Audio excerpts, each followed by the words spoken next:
So, how are you finding the tour going? Well, it's been cool so far. I mean, we still have like a week or a little bit more left of this part of the European tour. So. Oh, cool. Now, you managed to catch Cardiff on one of the very few sunny days a year. Other than that, it's just a windy mess. What do you think of the city? Well, we just walked around a little bit and had a bite to eat, and it seems nice, you know. I just checked it out for maybe 1 or 2 hours. I don't know too much about it. I'll say you chose a good day to visit Cardiff. Right now, a lot of power metal bands, they're like Blind Guardian, Halloween, and Rhapsody. Either they'll never visit the UK for years, or they may like do one-off dates in London and ignore the rest of the UK. How do you feel about touring the UK so extensively? Do you enjoy touring here? Yeah, sure. I mean, I think wherever we got some people showing up and we can have a good time, I don't care what it is, you know. So what have the turnout's been so far on the tour? It's been really good. I mean, I think we did like more extensive touring in the UK 2 years ago or something, and we did like 7 or 8 shows, something like that. And so this is the second time that we tour somewhere else and just playing London or one of festivals. So I think it's better now than it was back then. Cool. Now, touring lifestyle can make and break some bands. What do you hate about it? Like, if you have to pick anything. I don't know. At some point, you get a little bit homesick when you're away for months. But other than that, I don't know. I kind of like this lifestyle because I only have one responsibility, and that is playing a show, and that's once a day, and the rest of the day I can just chill. So. Sounds like you got it made. How do you juggle home life and touring life? Do you have difficulty, or is it a... Well, I mean, it depends on the day. Of course, every once in a while you get some more difficult days, but you know, as long as there's internet and Skype, that's the only thing. I'll say, is that the internet your the one thing you can not go without on tour, or is there anything else? Well, I think I can pretty much go without anything on tour. I need my phone though, at least. So communication, it's like, so you're not completely trapped in another country. Yeah, exactly. Now, looking to the music and all that, for the last few albums, Junior and Days of Grey, your latest one, it's kind of moved away from power metal, and I think, from what I've listened, it's gone to a more progressive direction.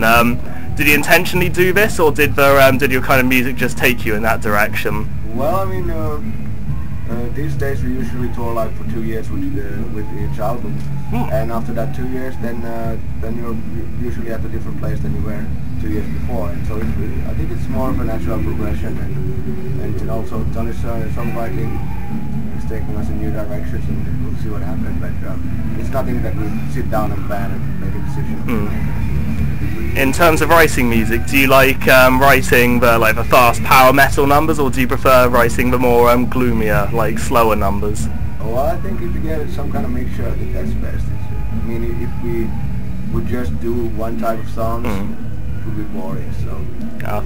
Do you think you'll ever outgrow power metal, or are you always going to be a very power metal infused band? I don't know. I think we are. I think we might outgrow it or outgrowing it, but I think the trademark stuff for our music is lots of vocals, solos, and stuff like that. That is never going to go away. Cool. When it comes to writing music, who's the chief songwriters? Anyone who takes control? Tony takes most control. I mean, the way we work is that he makes some kind of home demos type of thing with his ideas, and then we get together and work on them. Arrangements and such. Cool. When it comes to writing your music, what's your key influences when it comes to writing music? I think we're mainly other things than music, like books, movies, whatever, and then also we're pretty much inspired by nature as well, because we live in the north in Finland. There's not so many people, lots of forests and crap like that. So that's why I'm pretty much influenced by folk metal. I guess that's why Finland is so good at it. Yeah, probably. Lucky. Now you're saying about books and films inspiring you. What book do you think inspires you the most, or? It depends. But I really like the writers of Hunter S. Thompson. Ah. Yeah, so I have probably all of his stuff. Say Hunter S. Thompson, even Fear and Loathing on the Campaign Trail was a surreal thing. I remember reading it. Yeah, that was also. I mean, I'm not that into politics, but when he writes about it, it gets interesting. So. Yeah, he's got that. He's got a way he writes. It doesn't sound like his politics almost. It also almost makes it sound like rock and roll, pretty much, of how he delivers it and how he goes about it. Yeah, absolutely. Yeah. That's cool. Now, film. Any particular feature favorite of yours or influential? Well, there's millions of films that I like. It's too many to mention. But for example, Memento was a really good movie, and there's trying to think of what I've recently watched. But it's like, yeah, I could probably write a list of 100 good movies given the time. So I think we've only got another 10 minutes. Now, when it comes to cover songs, like both live and on record, you've got a fair few covered, like X-Japan, Rhapsody, Metallica, Pantera, all sorts of bands. Would you ever consider doing something like Children of Bodom did, a covers album, or is it something you just add a spur of a moment? Well, I mean, the stuff that we do live cover things, usually just a snippet from here and there, and we add them, subtract them, depending on the day. But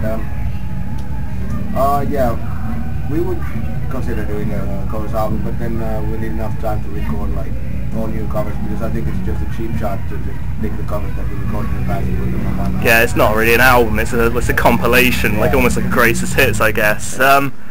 Right now, like Children of Bodom, sorry to use them again, but they did cover of Hit Me Baby One More Time, wasn't it? If you could cover any song, like no matter how embarrassing or how much you'd get the piss taken out of you, what would you cover? I don't know. Nice little Barbra Streisand. Yeah, I mean, I don't care. I cover anything, but it's like generally I feel more rewarding to spend time on your own music than doing covers. It's like the cover stuff that we have done, it used to be by request, you know, okay, this is hell of it, can you do something for that? Yeah. And so right now we are not so much into that stuff. Maybe one day. Now it's been a few years, 2.5 years since Days of Grace came out. Yeah.